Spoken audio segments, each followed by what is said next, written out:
আমার এলাকায় কিছু ভদ্রলোক আছে নিজের শরীর ঠিক রাখতে আমার দোকান থেকে নিয়মিত মেডিসিন নেয়, কিন্তু একদিন একটু বাকি নিলেই মানুষটা এমন গায়েব হয় মনে হয় উইটনেস প্রোটেকশন প্রোগ্রামে ঢুকে গেছে। টাকা চাইলে বলবে আজ দিচ্ছি, কাল দিচ্ছি, ঈদের সময় দিচ্ছি, এমন করতে করতে কয়টা ঈদ চলে যায় কিন্তু টাকা আর আসে না।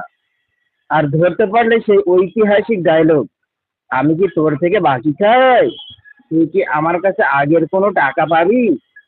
সবচেয়ে মজার কথা কি জানেন, যখন বলি ভাই আমি বাকি বিক্রি করি না, তখনই বলে আরে বাকি না, একটু পরে এসে দিয়ে যাচ্ছি। এখন আপনারাই বলেন একটু পরে দেব, এটা কি বাকি না? আচ্ছা, আপনার এলাকায় কি এমন ভদ্রলোক আছে?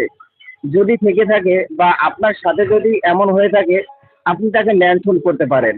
আর এই ভিডিওটি যদি আপনার কাছে ভালো লাগে, লাইক, কমেন্ট এবং শেয়ার করে অন্যকে দেখার সুযোগ করে দিবেন অবশ্যই। আর যদি ভিডিওটি শেয়ার করেন তাহলে পেয়ে যাবেন ফুলের ভালোবাসা।